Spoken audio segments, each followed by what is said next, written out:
Yéil hon. Ya achwachis ya Yéil. Ya chana. Gwall. Dachuni aya adat. Agachtulla adi. Ya cheesh. Ka. Gwall cajun ya. Cheesh. Wasa atqa qune. Yi shgun ye jene yi dot. Ka. We Yéil chuk aya gachitla yech. Ka Yéil ʼaan. Aga. That's achji. Yata. Wishkashnik gachtutla yech. Yahuji ayi. Katratse wakuk. Gata chosaku. Ade wush wudalyechi. Ade wudalyechi ye. We. Dadune. Ye dadune ye.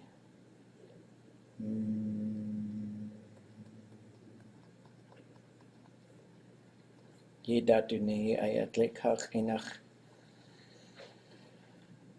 Verb. So, dakasa yituasagu shukwa. Usha cheesh, ka cheesh dot. Yata. Weshkashnik gartutle yech. Yéil ʼaan shkashnik aya. Gleit kak enach agartunik. Dakasa yituati. Ka.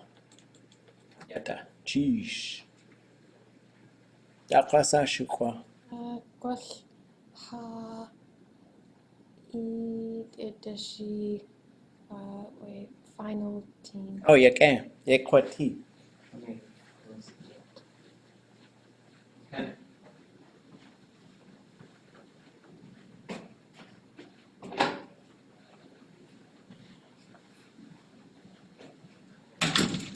So, let's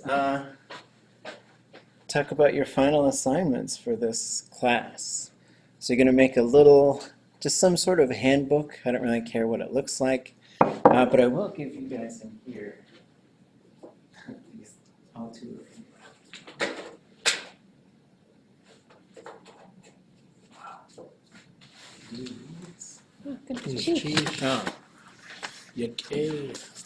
And those of you, Dacha aya hastujit chwati yadu we chuk. Akach aya we pronouns.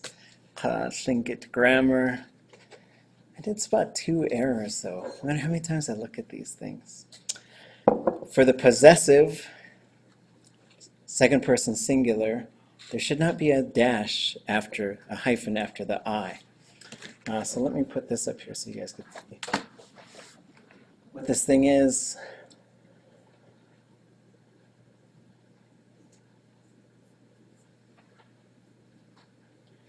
It is this thing. So this is what it looks like.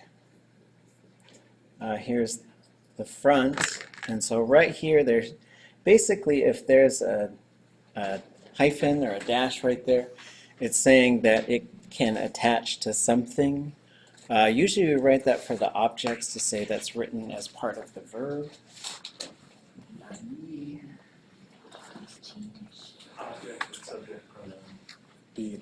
Yeah, so all subject pronouns are part of the prefix, right? So really what the hyphen usually says is it part of the prefix? So the errors here is there shouldn't be one after a possessive because we always write those as separate words. One thing that you'll see, there's a contraction that's pretty rare, but sometimes hastu will become stu. Usually if that's the word before it ends with a vowel, that's pretty rare. And then error number 2 is there should not be a hyphen after ka. So that's written separate. And then error number 3 is the possessive marker of cheesh, which is sh, like shta ishqin, which is a command for look around yourself. Like I say that to my kids if they're just wandering around and going to bump into people. Shta ishqin, look around yourself. And so that shouldn't have a hyphen either. So, and then the green means that that gets put into the preverb spot. And so yeah, there's that. And then here's this, which is a new phrases in Tlingit. So I will work on getting little packets sent out to the gang who's out in the Tlingit universe. But in the meantime, so we're thinking about this is a really neat sized little book. Maybe, so there's some pretty cool things here.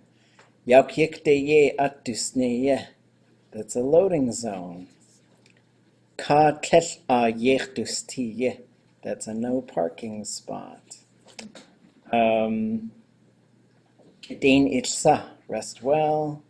Tak iqaneich, get better soon. Shtakat achletzini ten yedachane. I'm doing it with all my strength.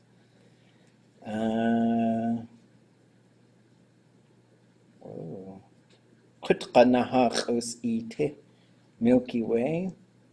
Kachis qut tenefun, cell phone. So yeah, there's fun stuff. So it's a little book. I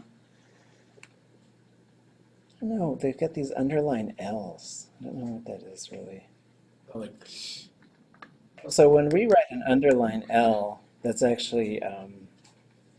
I know we write an underlined N. The underlined L is. What is the underlined N? It's a voiced L. So Plum. yeah.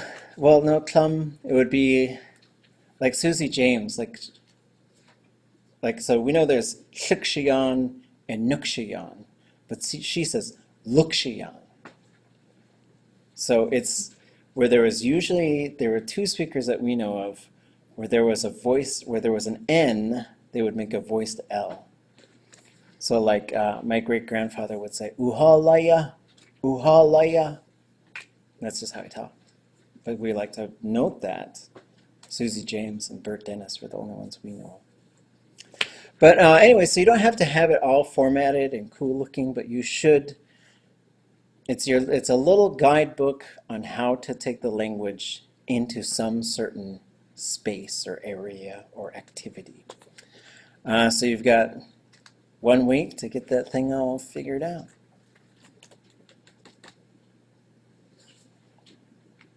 Dasa. What's a ʼaduwóosʼ, a fork in the road? Oh, like a road that goes like 2 different directions?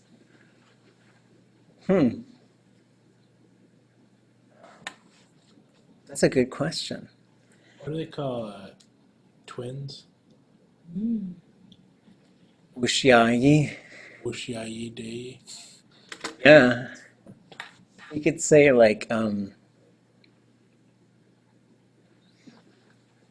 Chushadach aya wushqonayade.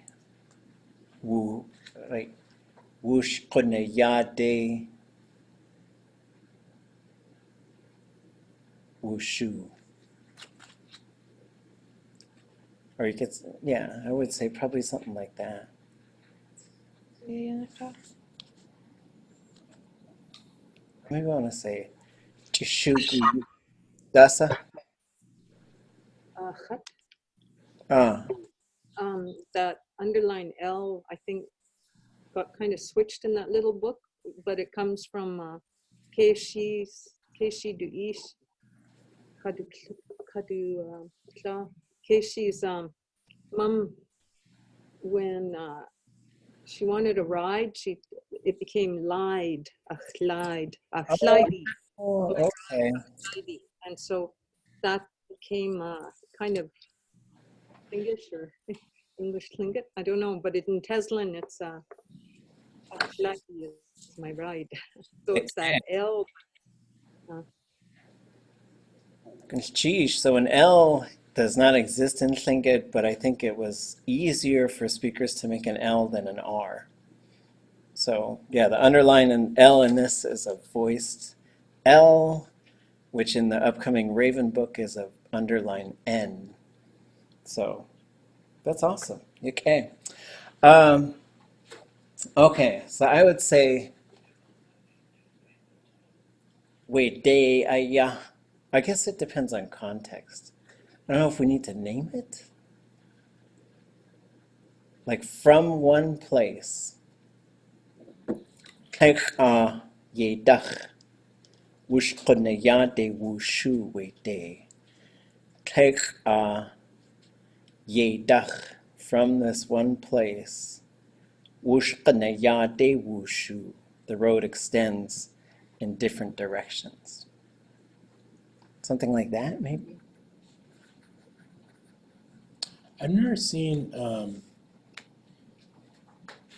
this is hadat et high tone et.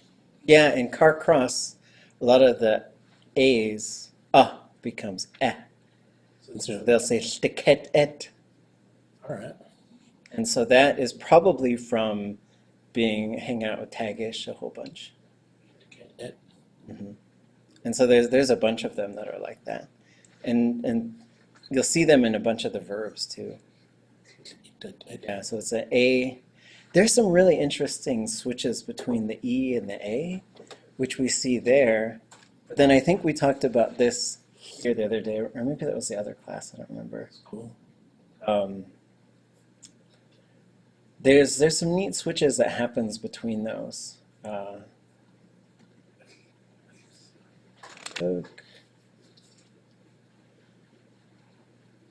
So you've got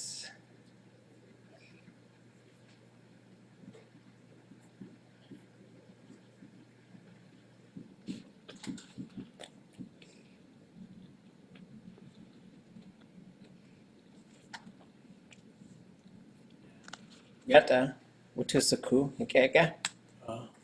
Yeah. Okay. Yadu.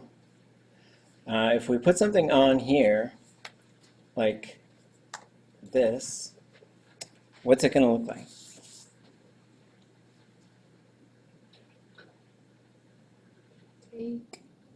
Take. It's going to go long. It's going to go long and low, right? So then we'll get also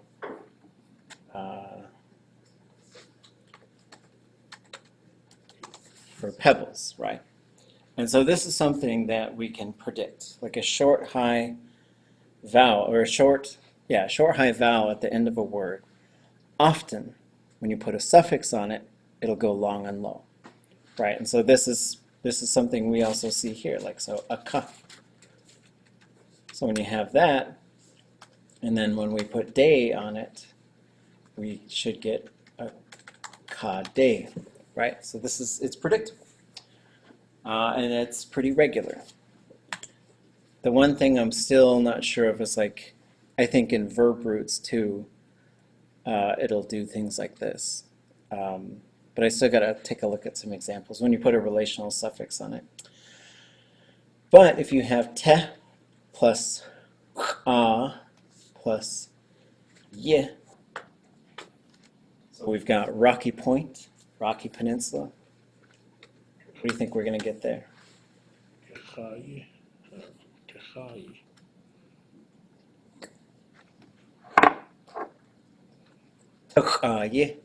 So it's going to switch to an A.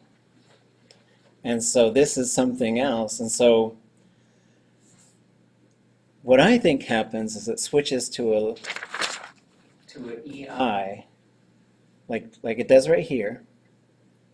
But then once we add something else on there, now instead of this sort of just simple rule of a relational suffix, now we're getting into the rules of compounding, and they're a little bit different.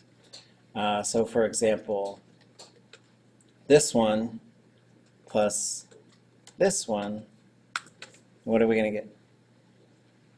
if we're using compounding especially. So I guess we'll put this one on there too, so we get the.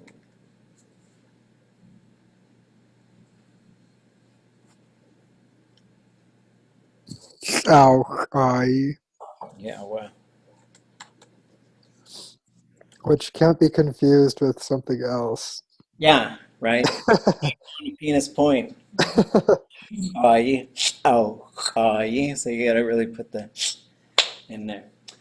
But this, it shows you there's this vowel switch that goes on, which is pretty regular. And so once you sort of see that happening in car cross, it's not unusual. And so the other one that we see that's more, because this one is a constant. These ones are constant. It doesn't matter where you're at. I think this is what we would expect. But the ones that are, this one is more of a dialect thing. But what's interesting is even when the vowel starts to get shorter and stuff, it stays within the vowel group. So for example, like you might say nuke, but you'd say neek, and not neek like sickness. There's a different neek, which is like to touch something, right? So you could say Jew, da, nook, and oops. And then folks that were in, especially cake, would say Jew, da, nick, right? It's the same, but then that one, you don't get it shifting back and forth. It's just like if you go with whatever the dialect is doing. So as you make these handbooks too, like just write them for your dialect. If you know other ways to say it, you can put that if you want to. But we can also figure that out later. Any other questions with the final project? So next week you'll each take 5 or 10 minutes and just walk us through what you've got. If you could send it to me before class, that way I can put it on the screen for everybody to see. If you can talk about it all in Tlingit first, that'd be great. And then switch to English at some point, and then and we'll just see where it's at. And feel free to email me if you've got questions, and we'll try and figure it out.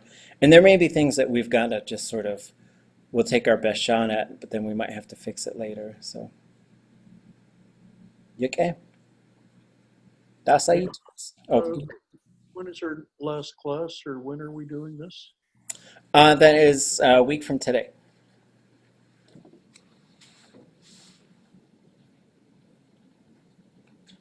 Gee. Shana Kate, where did you see that? Did I just say it?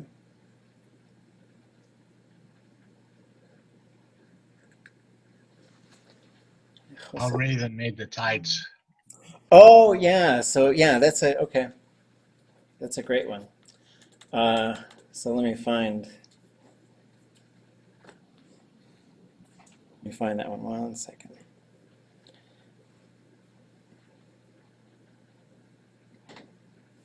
So we got a bunch of these little books. One of them is this one. Here's the cover. So we've got Yéil, raven, keys, and then I guess we keep this together. Yankach dayi. So Yankach dayi. What was that? Anybody know, or how do we figure it out?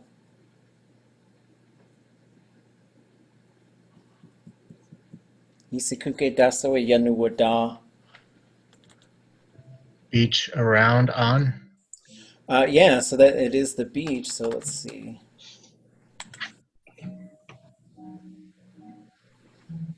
So we go down to da, and then we look up.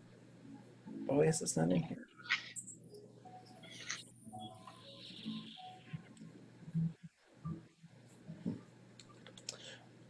Well, so yanuwada is like the tide is high. Let's see if it's in the Verb Dictionary.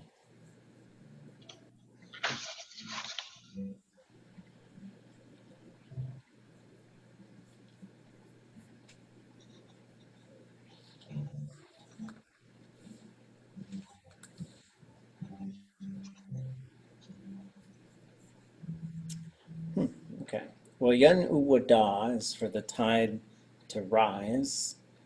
It really means like to flow to the land. Oops. All right. So yan kachdai. So the tide comes up. Ka yashleji. So what is this shleji business? Is clay bare flats or grass flats? So like Tlingit, yeah, so Tlingit, and so this is another, this is like right along the lines of what we're talking about, this EI and the A. So when you have something like a verb, tla, so if we look up this verb root tla,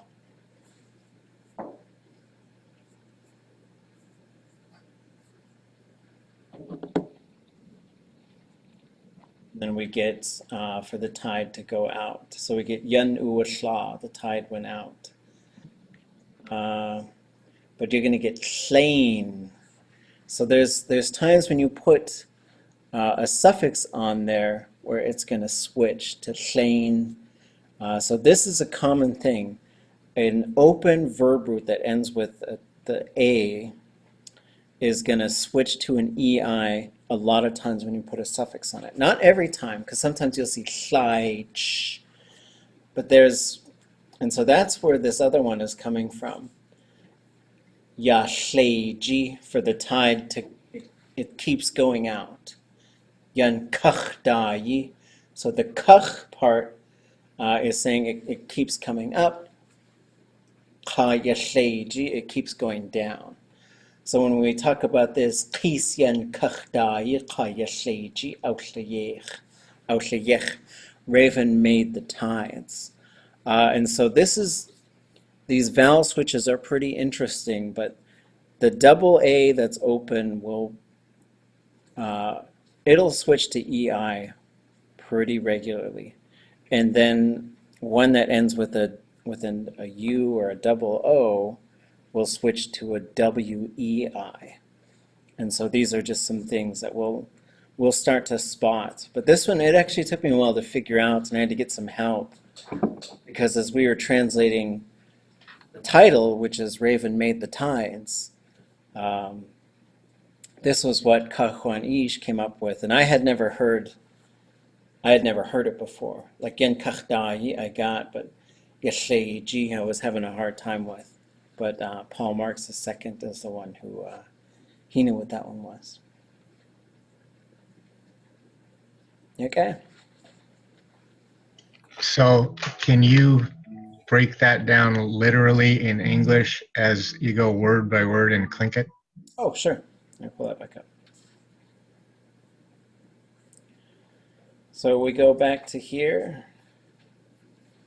Go that way. Yéil. So this raven, peace, tide. Yan kachdai, it comes up. So yan is the shore, kach is over, da is to flow. Yan kachdai. Ka is and. Yashleji. So this is a verb, which means it keeps going out. It always goes out. And then outlayech is he or she made it. So basically, qis yan kachdai ka yashleji is a long way to say the tide, like coming up and coming down. Qis is a noun which really refers to kind of the shoreline or the tide, but it's more like tide as a thing, whereas qis yan kachdai ka yashleji, tide come up, tide come down, is basically what that collectively means.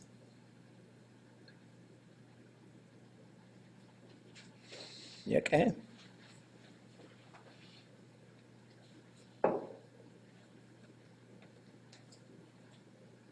Hey, can I ask you, I'm not even sure how to ask this question, but when, say, kinde or deki, or if I want to say up, how do I know what to put with it? Or if I want to say down, how do I know? Do you know what I'm asking you? Yeah, that's a really good question. That's a really good question. So we'll start with, so like up and down, right? So you've got the key and the yi. That's probably a good starting point because those would be just sort of locational things like up above and down below. And so from there, uh, now you can say sort of, I think kinde and yinde, the focus tends to be on upwards and downwards. So like when you're using those, you're more talking about like the act of going up or the act. So the focus is on, I think, whether or not it's going up, that action. So you might say, uh, kindeu dekin, like it flew up. So the fact that it's so upward and downward is probably how you would translate kinde in yinde. K and ye tend to pop up right before verbs, especially if you're going ka conjugation and ga conjugation. And so when you say like ke uwagut would be more like he walked up. Ye uwagut, he walked down, or she. And so there, it's not like, it's not about like the upward or downward. It just means up or down. And then kina and yina would be like this area up above, this area down below. And then also with below, you've got yi, which is like here's something, and we're talking about down from it. And then tayi, here's something, and it's under it. So I guess it just depends on the context. Because you could say hakina, it's above us. Ha yina, or you'll say hit dayina, which is to the lower part of the house. Hit shantu, up into the head of the house, which is the upstairs or the attic. So usually it's, I guess it depends on the context and what we're saying. Like I like they'll say, uh, what was that thing they were saying? Kinde, oh, what it was it? To say like to hold each other up or to lift each other up. I guess as a kinde kashat. Maybe it was kinde wushkahil shat, I think was how they were saying that at tribal assembly a few years ago. So then you've got that upward sort of a thing going to it. I don't know if that clarifies anything. Keksha? Keha, cheesh. Ah, yeah, okay. Any other questions? Since you asked, um, I was wondering if you could go through those speaking verbs again, just quickly. So, taan, ʼaat, neek, ka, sa, what the differences are and how they work. Oh, yeah. So we've got, I don't know if I did a slideshow for this one time. I think I did, like listening and speaking or something.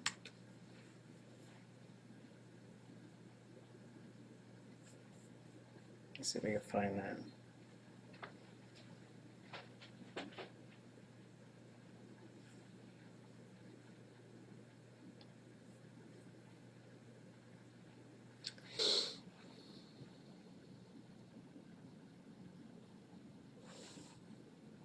Let's see if I might have these on here. So we are going through this a while back about like listening, hearing, speaking, saying, and just kind of touching on the difference between some of these things. And so there's a bunch of verbs, and then in this conversation was also like how do verbs become, so like basically you'll have a root, and then within that root you have verbs. And the way that verbs are made from that root is step one is you could change the classifier, and then you're getting the difference between hearing and listening, right? So usually, often there's like for something to happen and then for somebody to do it. And so like when you're talking about agency, like is somebody doing that thing, like being sick and making somebody sick. And then the other way you could continue to alter that is sometimes there's certain things you could put into the preverb.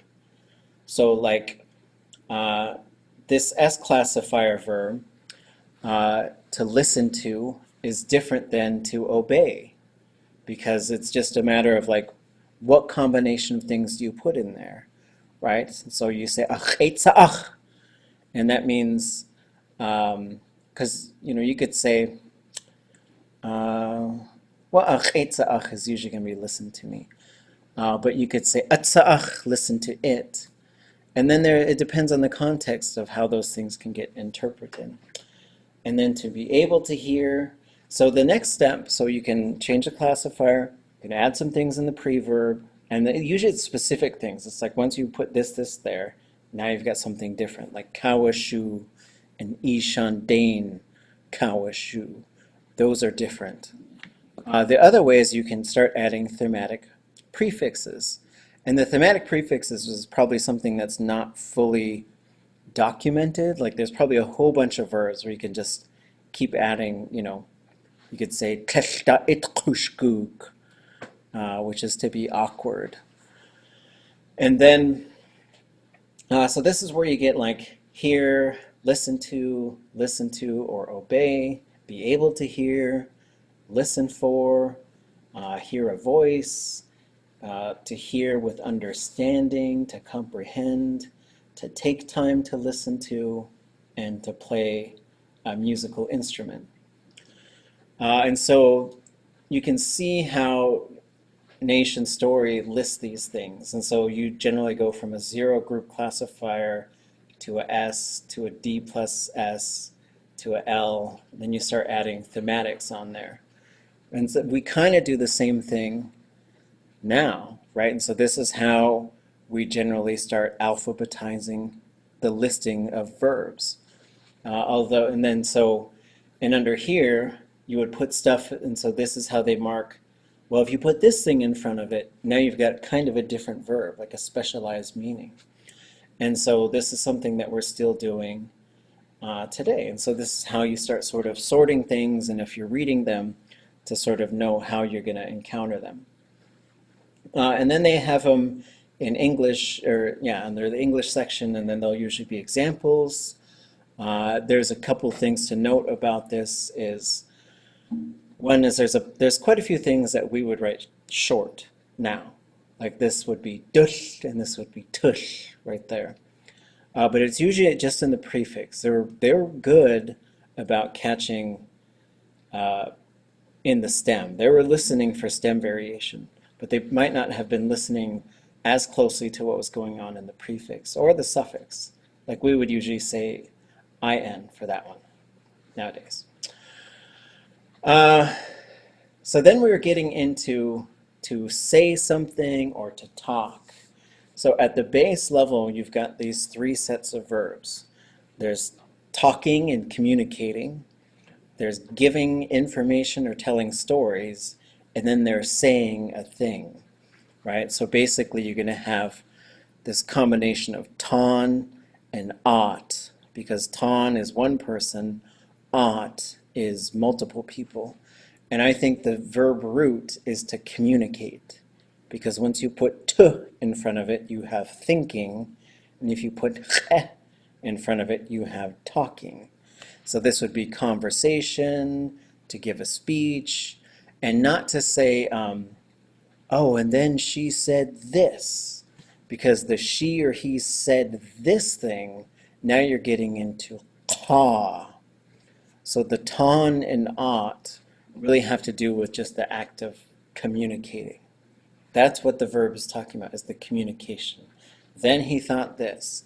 Then she changed her mind. Then they were conversing. I think I'm going to talk.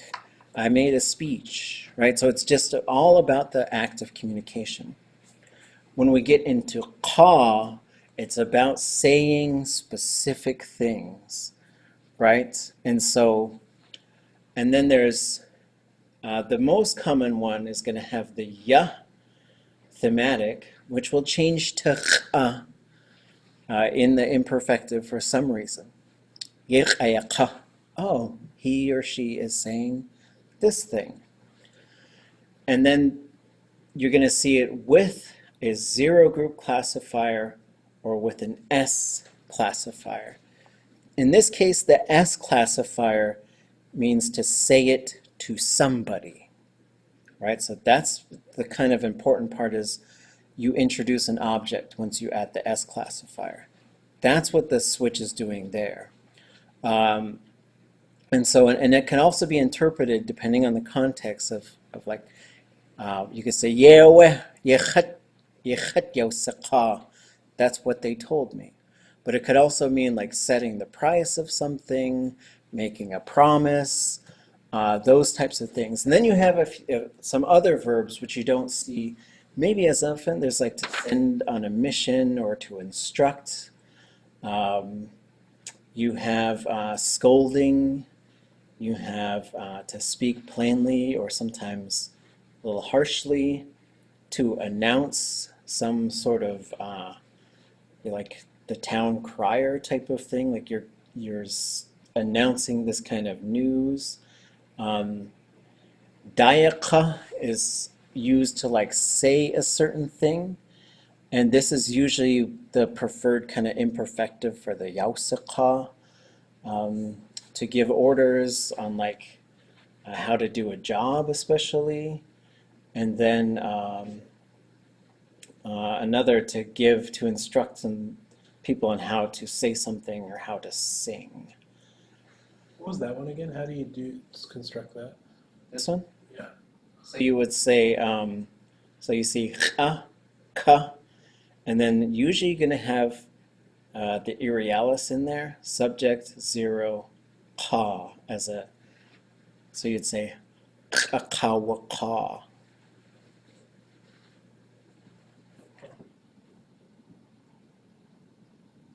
Then you've got criticize, to set the price of something, to insult, promise, to say a certain thing. And then you've got, I don't think I have that one in there, neek. So neek is to give some specific piece of information. So you'd say like, ʼaina kawa neek, wasa atwune, like they told me, or she or he told me what happened. Right, so neek is usually giving some information. It could mean to tell on somebody. So if we look at neek here, so we'll see there's an object there, but the object is usually the third person, right? So that's almost every time that's how we're going to see this verb presented, right? So we're going to see kahwani, kiyani, kakawani, kaptuwani, kayi, hasakawanik, kauduwanik. But if you said chat kauduwanik, that means I was told on, I was tattled upon somebody. And so once you change the object here, you've got a bit of a different verb, and that usually means to report on what somebody was doing. And it's usually kind of I guess like narc would be the way to translate it in modern youngster English. And then you have an L version, which is to tell the story. This one is pretty fun. So you have kunach dak, and then you basically have kawanik, and that means to explain it. Like you could say for the future, Yiin kunach dak kakwanik. I'm going to explain it to you, right? So this is how you would talk about like ʼaduwóosʼ or some specific sort of process, or something that needs to be explained. I think I heard that one in Not Saw's speech. Yeah, right? And so natla, she has it in there, like this is how it's explained to us. And it's different than just explain, because I remember reading the English version. I'm like, she's talking about like sea turns, and she says like the sea turns that I haven't explained yet, and I didn't know what that meant. Right, like and so what she's gonna do is she's gonna explain how the metaphor is working in her mind. Yeah. Then she goes into the turns and how they're taking the grief back to their nests and all, and so it's like, yeah. So that's kind of how they all work. So you've got neek, which is really information and stories. You've got taan and ʼaat, the act of communicating. Then you've got ka, which is like the content. We're going to do the air quotes thing once we get to that one. So that's basically how those three sets work. To get back to ach, Mhm. when somebody says kinyas ach, they're saying like, listen. Oh yeah, they'll usually say ach et konias ach. Whoops. What is the? Is that, I guess, making it in the imperative? Well, so like, so you could say, like here's one of the difference. Like if you say ach et ach, that's good to say to like your kids and stuff because you're saying like, listen to me, like listen to what I'm saying. And sometimes it could be interpreted as like, do what I'm telling you. But when you say ach et konias ach or ach ede konias ach, that means it's more like send your listening this way. And so the difference is like it's sort of like take the time to listen, and it's just a nicer thing to say to a public group. I feel like I saw it in a poster in a classroom somewhere. K-I-N Yesach. Oh, yeah, and that, but it should be kunis ach, Okay. kunayis ach. But the translation was like, listen up. It was like for elementary school classroom. Oh, okay. Yeah, because or you could say like kach et kunis ach. Take time to listen, and it could be like there was maybe they had a different way of saying it, because you could look at well, it wouldn't be hortative because then you're going to get na and ka in there.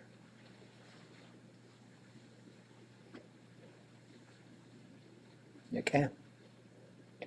Any other questions? What do you guys want to do next?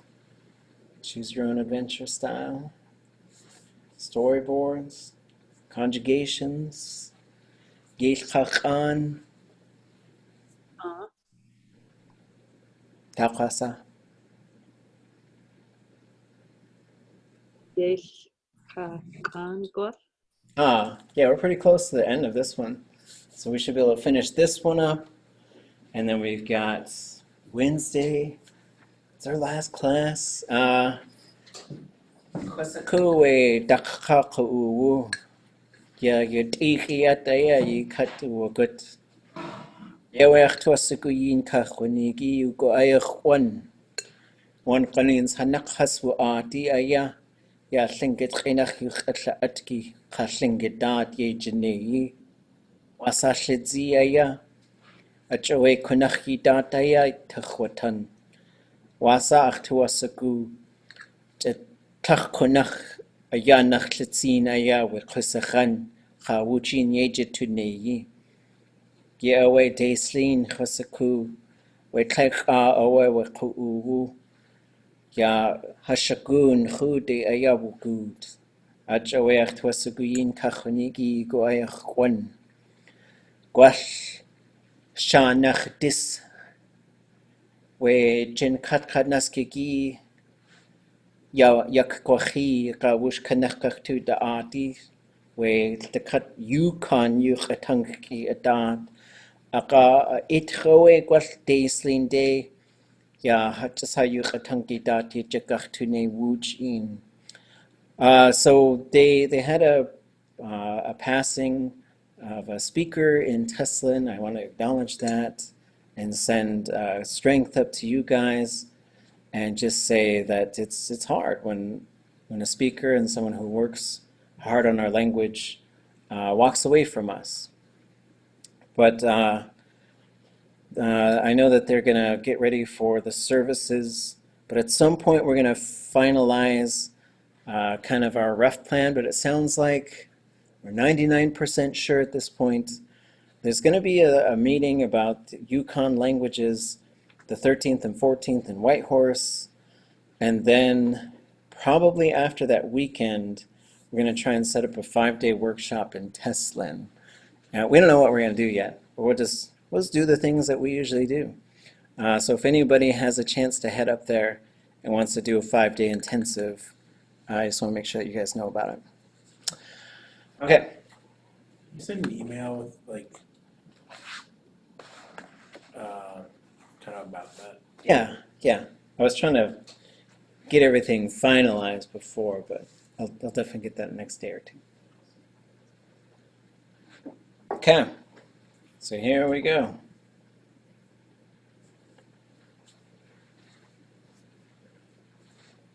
Adusantu tuasaku atuwu chakukde. Ayah awul kay chastakat at ayayanik. Yeah. What do we got here? Abushqeuk. That's what we talk about.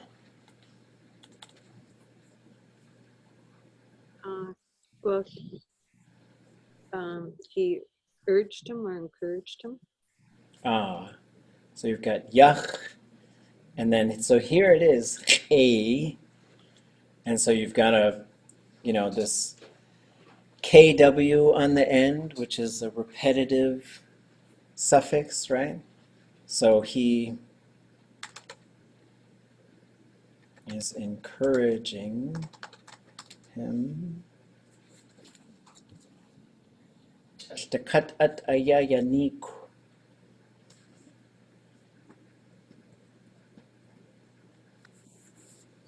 Is that everything hurts? Everything.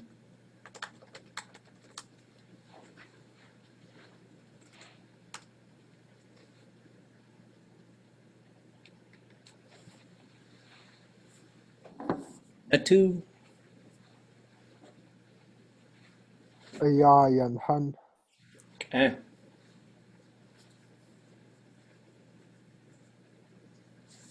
So like stand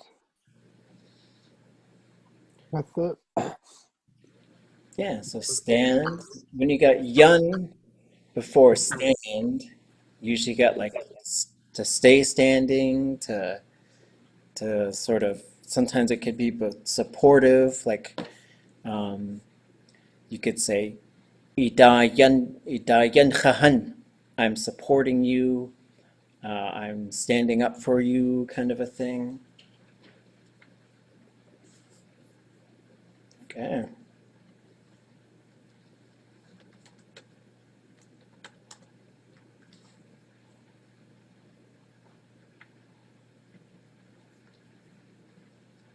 Okay. Oops.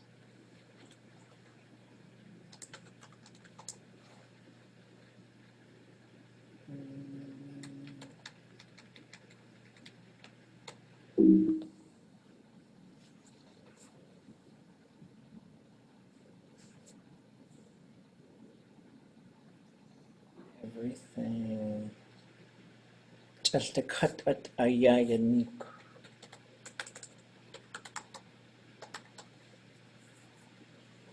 And this part comes from Keith Yanayi.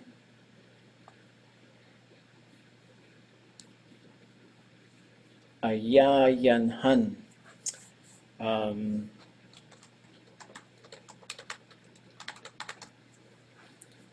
And so it's kind of these things we get in sort of context.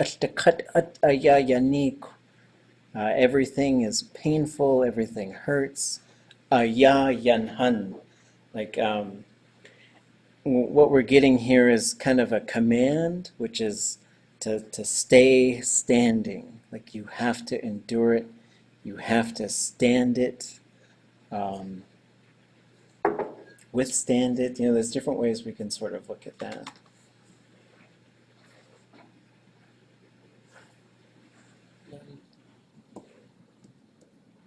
Good. You will have succeeded, or you will. I don't know.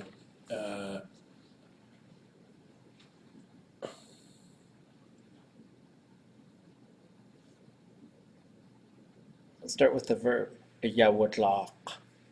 a-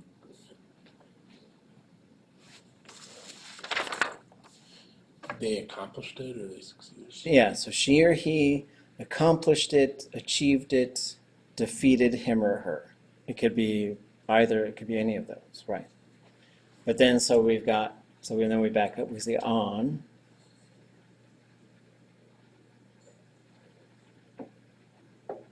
With it. With it. And then we've got yun. So like, yun ʼaduwóosʼ. Low tone would be like she or he completely succeeded, totally defeated him or her. But in this case, you've got high tone, and it's not in the preverb because you have yun ʼaan ʼaduwóosʼ. So those are, it's all part of the same phrase, but they're not really essential parts of the verb, right? Because they don't alter the meaning. You just say, he made it to the shore with it. So this is with the fire, makes it to the shore.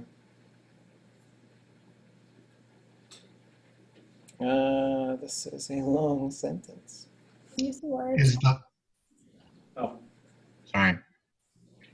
Is the literal of Yun An ʼaduwóosʼ he won some beachfront property?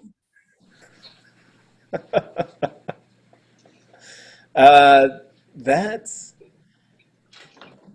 funny. So some beachfront property that could, yeah. So on ʼaduwóosʼ. In another context, yeah, that could be he obtained some land. He or she obtained some land. And so that's a really interesting observation because in the context of the story, we know the owl's going out and he's coming back and Raven's yelling this encouragement. This is a while ago. And then, here's your good Tlingit supportive thing. Everything hurts, you just got to do it, right? And then, but you could probably say yun shu, but that could be like the edge of the land. There's, I guess, beachfront would be Oh. neek maybe, but neek is usually like not a very good thing. Yeah, awa. I'll have to think about that to obtain some beachfront property. Okay. But yeah, from the context, we get yun, in this case, the shore, in particular from the ocean, on, with it, ʼaduwóosʼ. Okay. Question? Why was the yun high tone again? So the yun high tone means it's the shore as a noun. Yeah. The yun is low tone and pops up right before the verb. Like there can't be anything between it and the verb, but that means to completion. So you could say yun chocha, I ate it all. Chocha, I ate. Cheesh. Oh. Does that only work with like consumables? I can work with like genye jechwene. I finished my work. It just means, because you could say, when you say a perfective, you're really just saying did the verb happen or not. But if you put yun or yach in front of it, it means to completion. That's why you get atwune, wune, yanuwane. So yanuwane means it's been readied. It's ready. It's completed. Yenke-uene. Yep. We are ready. Yep.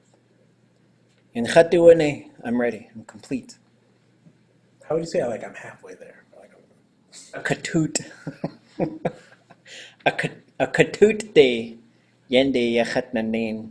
I'm about halfway to getting ready. Like, did you finish your work? Or like, Yeah. It would become probably a metaphor because katoot would be like a half full container. okay. And then you could put it on a mountainside if you want. Ya katoot de away.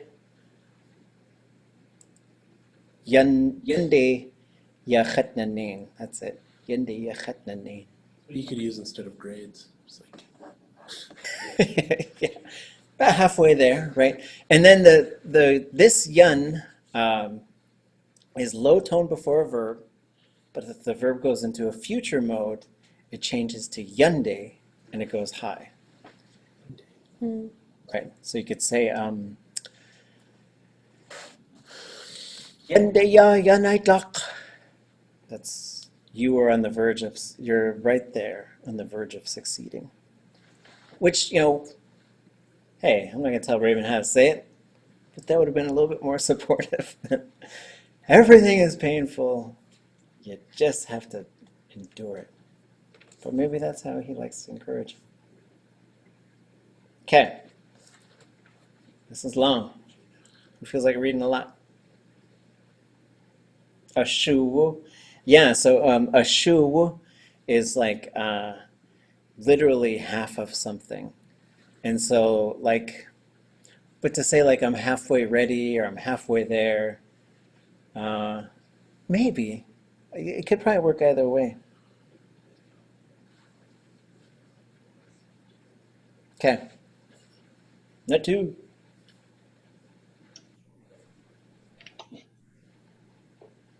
I'll go. Oh, look. Yéil Ginach Yan Ayasayek away. Ya ask e Chude away uasit Kaya wask e Chude ta uasit Kaya take Chude ta uasit. Wake on. Wake on. Yeah.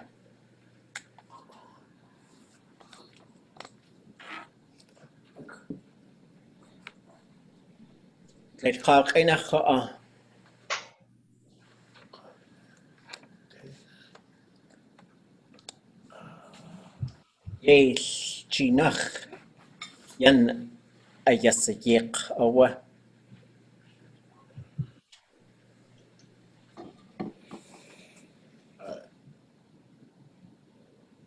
is Gina gave or granted?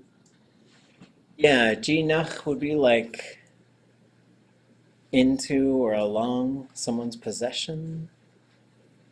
I think we had that, right? Mm,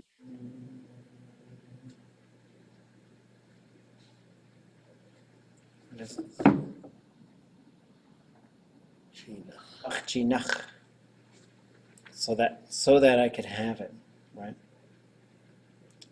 So that he could have it, right? Yes.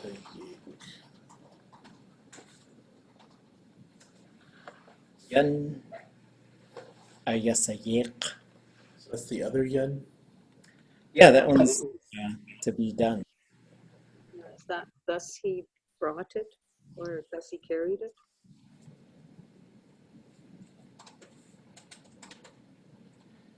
And so it's kind of Like, interesting because we get Ayasayek and not Ayausayek. So he brings it,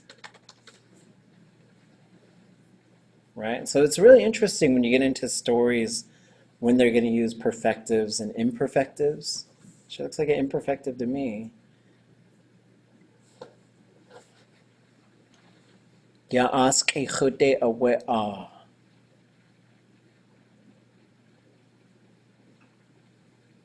Among those little trees, among those little trees there.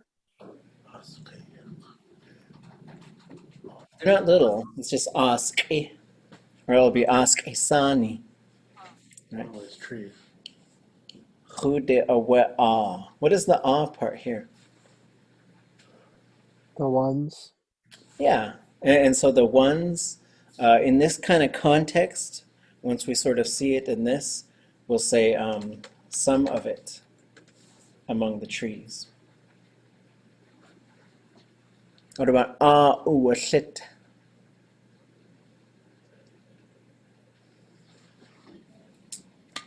Sikuke ʼaduwóosʼ. There. Yeah. Right, so sheet is to throw, usually with such force that it scatters. Right, so you say ʼaduwóosʼ. This is how you throw that money around, right? And it just scatters all over the place. But what is the ah part doing here? Among? Again? Who would be among. But the ah, this is a pronoun that we probably haven't used a whole lot.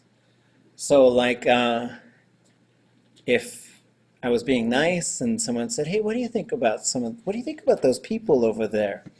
I might say, so I could say hasyake, they are good. I could say ayake, some of them are good, right? As a pronoun, as an object pronoun especially, it means some of them, right? So he threw some of it, right? So what that means, like ʼaduwóosʼ would means you threw some, but you still had some. Because if you just said ʼaduwóosʼ, you would assume that it was all thrown over there. And so this is one you're going to see now and then, to be like, some of them, you could say teich ʼaduwóosʼ, one of them, dach ʼaduwóosʼ, two of them, right? You said I ate some of it? Yeah, you could say achwacha, I ate some of it. And you could say yachwacha, I ate all of it. So again, now we're dealing with these just shades of meaning, right? Learning how to use this stuff. Shetzin, some of them are strong. Chayawask ichudetsu ʼaduwóosʼ. And he threw some of it also among the bushes.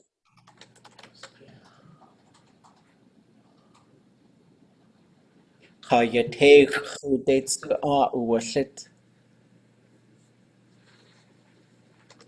Threw some of it among the rocks.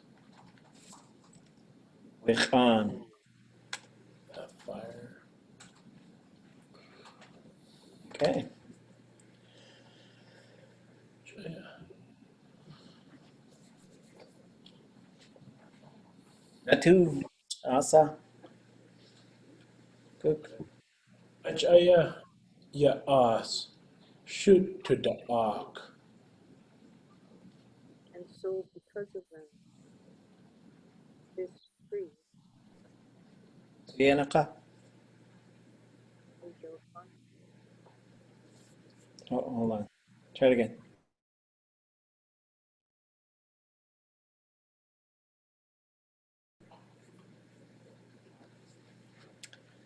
Achaya, dasawit leka chinach. Because of it. Yeah, so there's two ways you can go. Because of this, or this is why. Either one's fine. Ya'as. Trees. Shoot to the ark.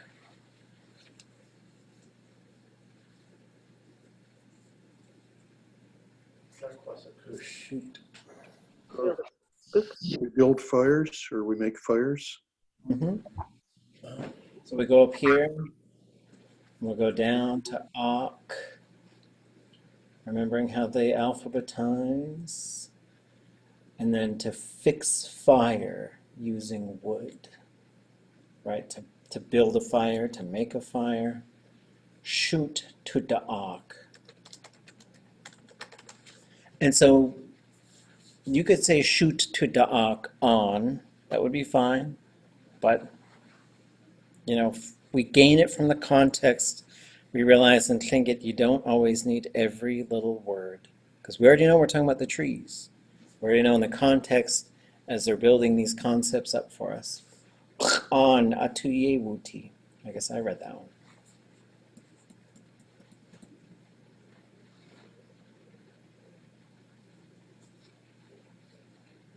Fire exists, or fire is.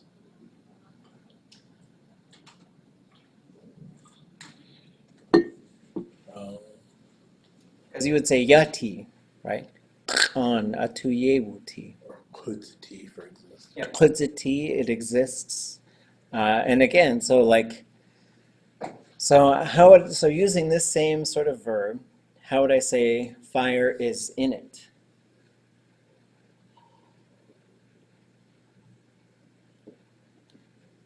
ʼaduwóosʼ. How would I say fire was in it but is not there anymore? On ʼaduwóosʼ. Yeah, well, on ʼaduwóosʼ, right?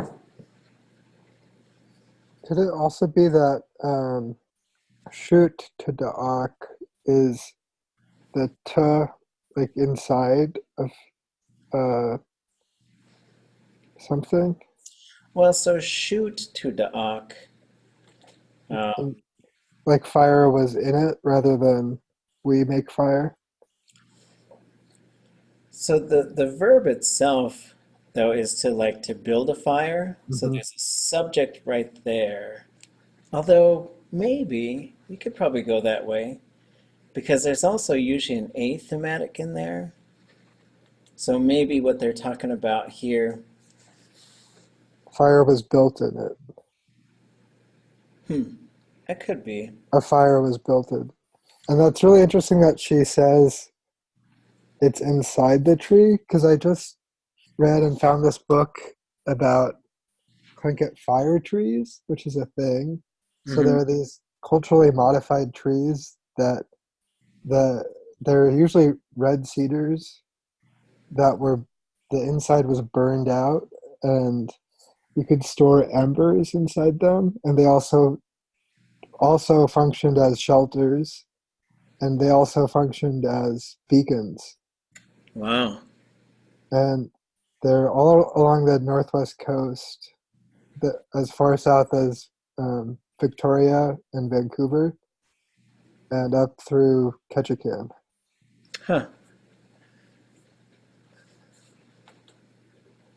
But nobody's really recorded them in any of the anthropological literature. But there was a book that just came out, which is kind of like a self-published text by this artist in Ketchikan, and she has a piece of property in Ketchikan, and she found one of these trees, and she decided to research them, and a bunch of these trees have been identified all throughout southern Southeast. Wow. Yuck. So, anyways, that's just interesting that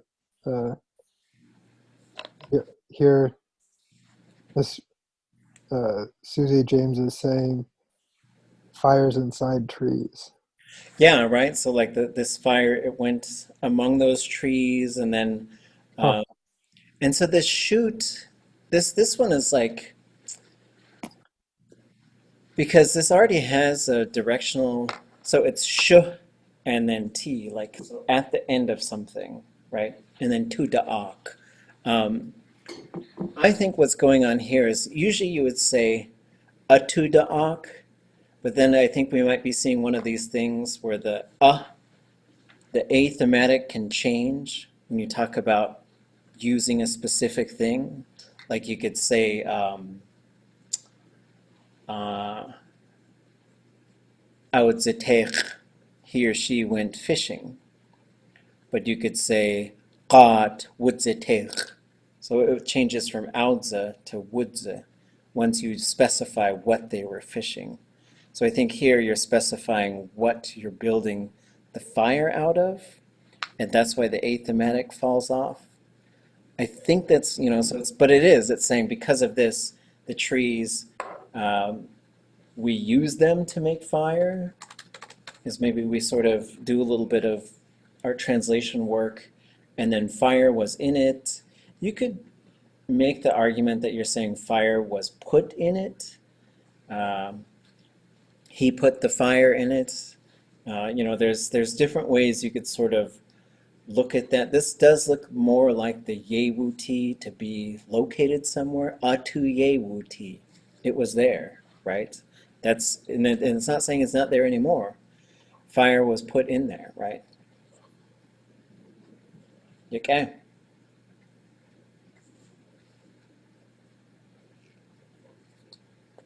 Natu.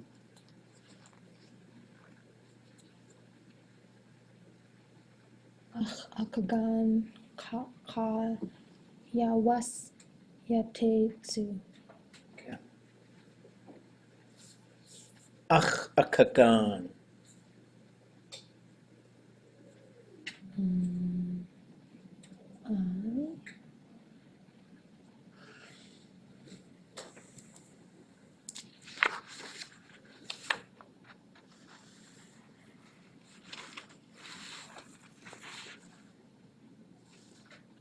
Probably gonna be right there, right? Akagan.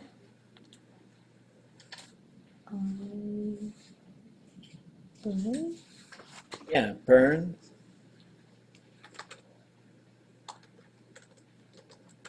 and there. Burns there, right? That's what the is doing. It's like repetitive at that place.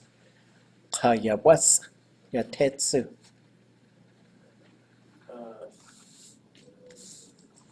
Is Wes in this a bush? ʼaduwóosʼ. And on the rock, right? Te. Yep.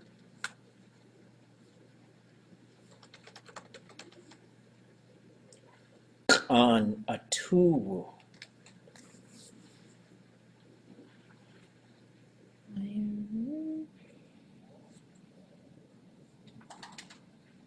Oops. A two.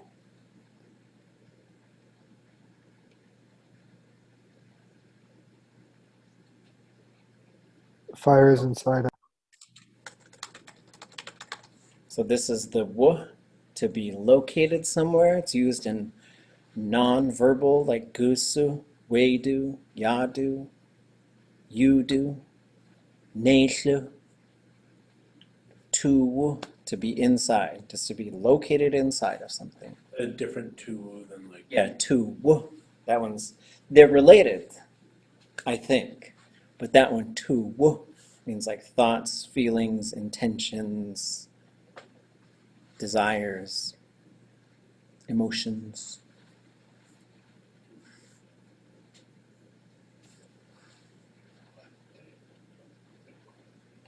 Anybody want to read that one? Anybody not read yet?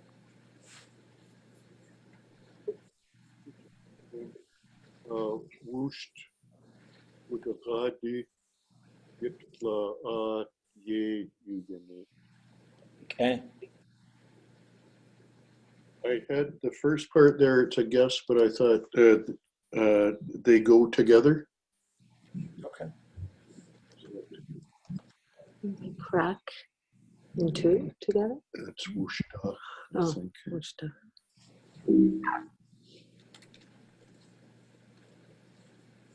Wusht utaqade yikla ye neek.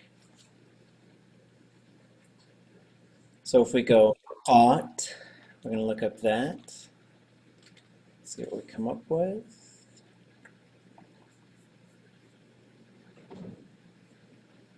So there's qat, to fall, to crack and fall apart. Wusht utaqade. So if qat is kind of to fall, let's see what else. Let's see if we got this one in here. Oh yeah, we're going to talk about cheesh too. We'll go back to that. Maybe after this story. We'll cheesh it up after this story.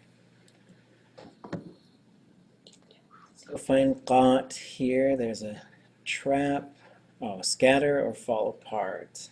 Falling there, sprinkling, piled up, piled, wushdach wuddaqat, fall apart, split in two, cheesecloth, lace, kadaqatch, for things to scatter, sprinkling, scattering, falling apart. Shadows are falling, a building to fall to pieces, falling apart. Stovepipes, feathers or hair is falling. Rising, there's the kinde.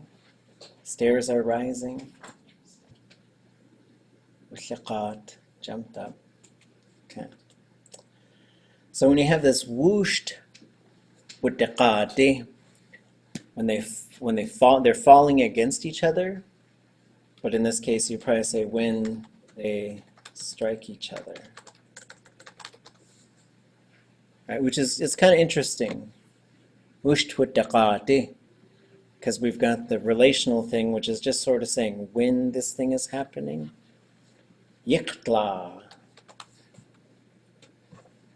A'aduwóosʼ. Sparks happen. Mm-hmm. Yeah, well.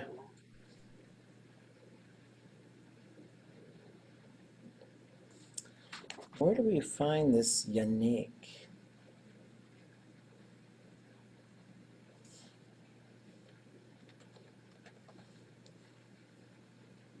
Is it a repetitive imperfective form? Yeah, yanik. So let's go looking for it. What's the root we're going to look for?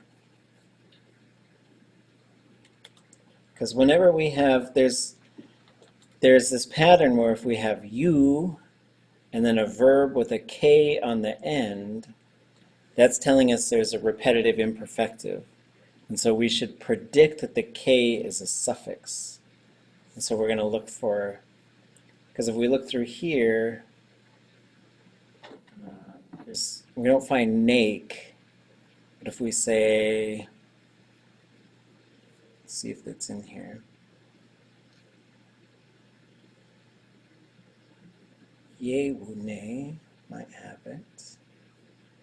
Yéil. It happens, right?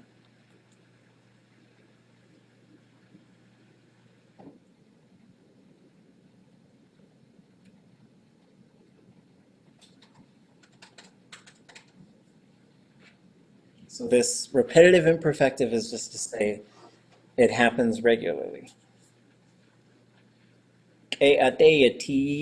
Yashkashnik.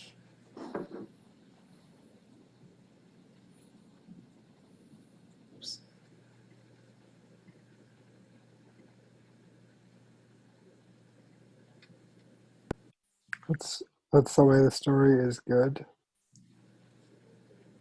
Or Let's get to this ʼaduwóosʼ. Let's see how we got this one.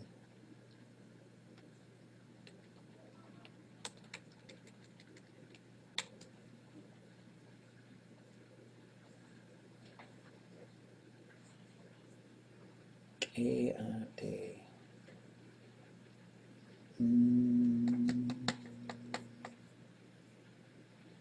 How did I find this one? ʼaan.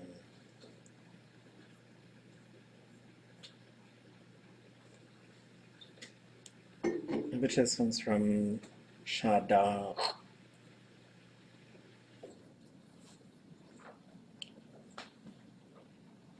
Right?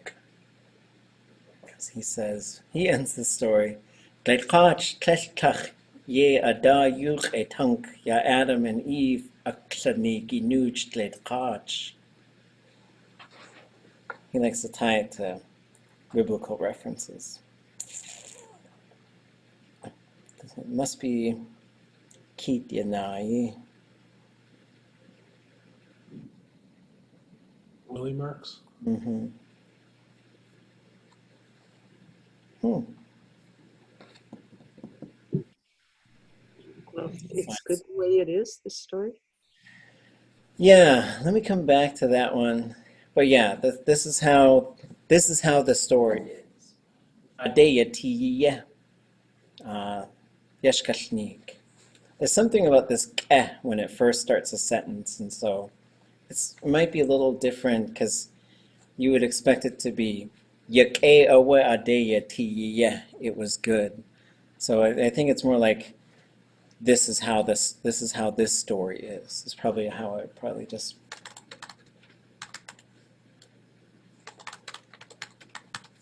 I'll take a look at that a little bit more.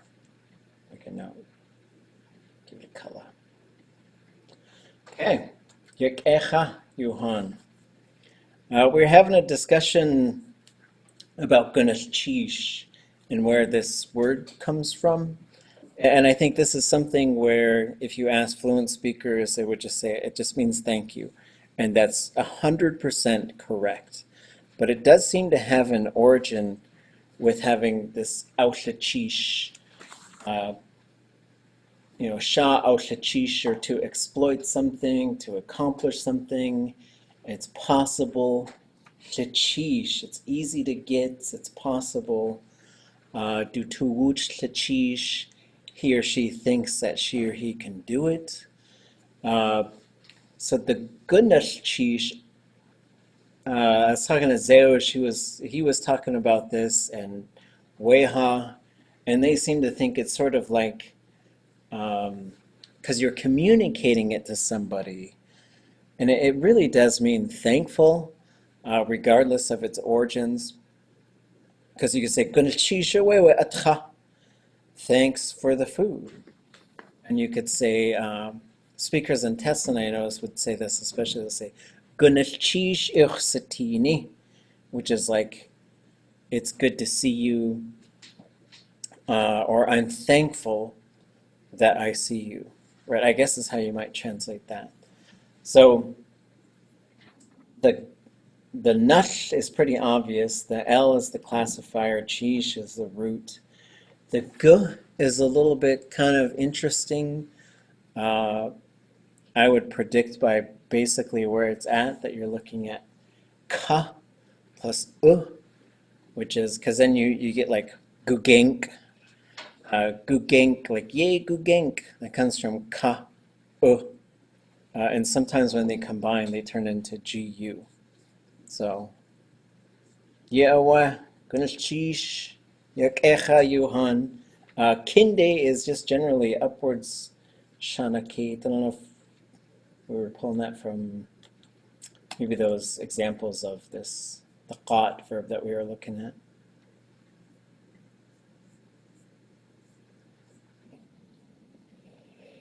But I meant the concept of falling up. Yeah, it's like the stairs are just falling upward. It seems to kind of, or scattering upwards. It's a funky way, but it could be because they're falling, because then you've got the ya on there, which is like the faces of them. A star is falling, maybe. Ya kasqat. Because it seems to be the same verb with like for something to fall sort of in mass, like feathers or hair. So there's different falling verbs and there's different throwing verbs. It depends on how that action is sort of being carried out. This qat seems to have to do with falling sort of in a scattered kind of a mass, I guess, or I guess it has to do with kind of piling up if you look at it. And there's probably a different one. We were talking about this today. This looks like a different one, but you say Ahda yaqu quwaqat. I was dizzy, I was confused. Ta yida yaquqat. It's a nightmare, especially while you're sleeping, because there's the ta'i.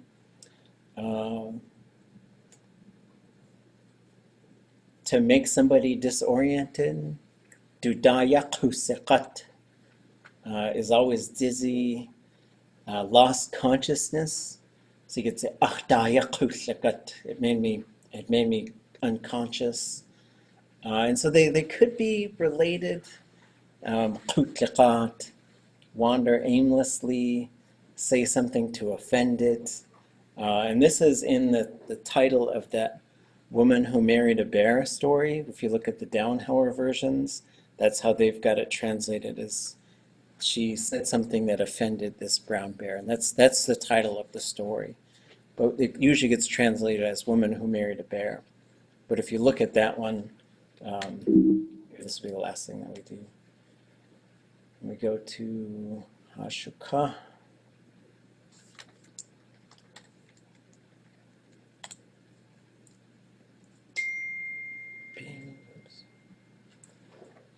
And then we go to the narratives, and we see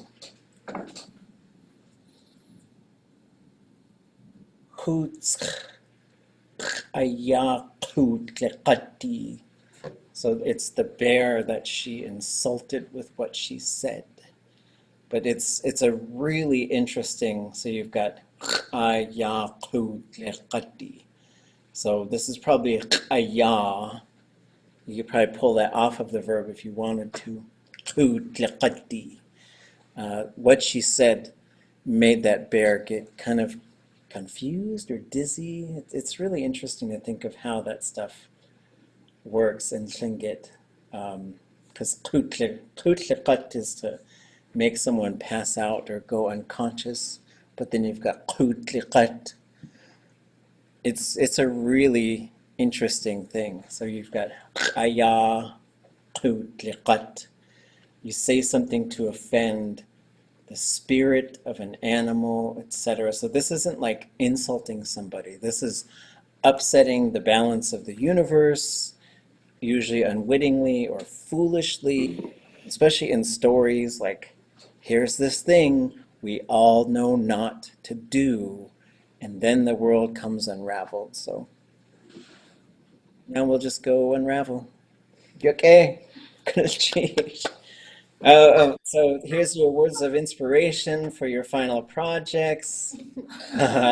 Takatat ayaya neek ayayanhan. There you go. What's the unravel? What actually happened? Very close. Cheet Wu, do you have a comment, a thought? Ayan, Oh, neskiagi chukatin du hunt Yéil kwati des link se tu ka on Wednesday I won't be here. I'll be in Teslin. okay. You go ahead, Juan. Ah.